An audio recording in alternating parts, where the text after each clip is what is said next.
광주시의 3대 밸리 사업인 자동차, 에너지, 문화산업이 성과를 거두고 있습니다. 이어서 광주시정 소식입니다.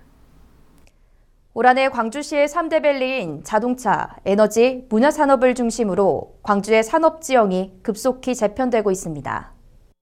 친환경 자동차 부품 클러스터 조성 사업이 정부 예비 타당성 조사를 통과하면서 자동차 산업 밸리 조성을 위한 기반을 구축했으며 특히 중국 조이롱 자동차와 MOU를 체결하는 등 국내외 완성차 업체 유치를 위한 노력도 활발히 전개됐습니다. 또한 에너지 산업의 중심이 될 도시 첨단 산업단지가 본격적인 조성 공사에 들어가면서 에너지밸리 조성 사업에도 박차를 가하게 됐으며 문화 콘텐츠 창작자들의 아이디어가 현실화될 수 있도록 다채로운 지원을 펼치는 등 문화 콘텐츠 산업도 활발하게 진행돼 광주시의 미래 먹거리를 책임질 3대 밸리 사업이 성과를 거두고 있습니다. 광주시가 올해 2기분 자동차세 23만 3천 건, 295억 원을 부과했습니다. 이번에 부과된 자동차세는 전년 대비 36억 원이 감소한 것으로 자치구별로는 서구가 81억 원, 북구는 68억 원 등으로 나타났습니다. 납부 대상은 12월 1일 현재 자동차 등록원 부상 소유자로 납부 기간은 12월 16일부터 내년 1월 2일까지이며 납세고지서가 없어도 전국 모든 은행에서 인터넷 뱅킹 등 다양한 방법으로 편리하게 납부할 수 있습니다.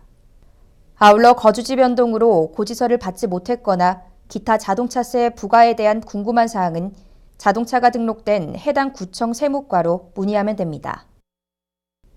온실가스 줄이기 시민 실천 운동의 하나인 탄소은행제 성과평가에서 북구가 올해 최우수 자치구로 선정됐습니다.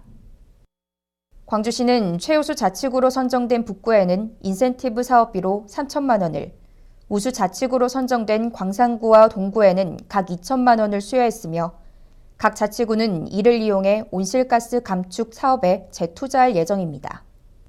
한편 탄소은행제는 올해 12월까지 광주시 전체 세대의 60%가량의 세대가 가입했으며 지난해에는 23만여 세대가 11만 톤의 온실가스를 감축해 6억 1,800만 원의 탄소 포인트를 받았습니다.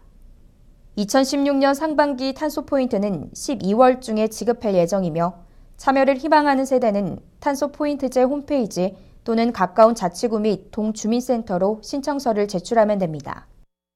광주시는 대통령 탄핵 소추안 국회 통과로 국무총리 권한대행이 개시됨에 따라 지역사회 안정을 위해 지역안정특별대책을 추진합니다. 광주시는 지역안정대책 상황실을 긴급 구성해 행정자치부 및 자치구와 유기적 협조체계를 구축하고 상황 종료 시까지 비상근무체계를 유지하기로 했습니다. 중점 추진대책으로는 공무원 비상근무태세 구축과 축산시설 매주 2회 일제소독 등 고병환성 AI 방역대책 추진, 신년 첫 업무 개시 시민생활 현장 방문 등 총 6개 분야입니다.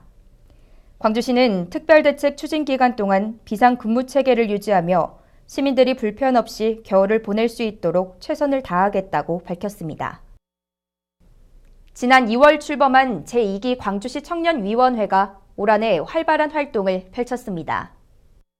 광주시 청년위원회는 대학생과 취업자 등 청년 47명으로 구성해 경제, 일자리 등 4개 분과로 나눠 활동했으며 청년축제 참가와 달빛동맹 강화 등을 위한 역할을 수행해왔습니다. 또한 전체 분과별 회의를 통해 광주 청년 문화카드 지급 등 청년 정책을 발굴하고 그중 일부는 2017년 신규 청년 사업인 청년이 만드는 청춘대학 등에 반영될 예정입니다. 광주시 청년위원회는 올해 청년위원회 활동사항을 모아 보고서를 발간해 1년간의 성과를 공유하고 내년 1월에 새롭게 구성될 제3기 청년위원회의 노하우를 전수할 계획입니다. 오는 17일 광주시 청소년 수련원에서 아빠와 자녀가 함께하는 토요일 오후 아빠랑 함께 프로그램이 진행됩니다. 토요일 오후 아빠랑 함께 프로그램은 아빠와 자녀가 교감할 수 있는 기회를 만들고 아빠들의 육아와 가사 참여를 독려하기 위해 마련됐습니다. 이번 체험에서는 아트 커뮤니케이션을 통한 우리 가족 스토리와 크리스마스의 희망을 담은 케이크 만들기 등 아빠와 자녀의 관계 형성을 위한 프로그램이 진행됩니다. 한편 일가정 양립지원본부는 앞으로도 직장맘의 권익 보호와 일가정 균형 문화 조성을 위한 프로그램을 운영할 예정입니다.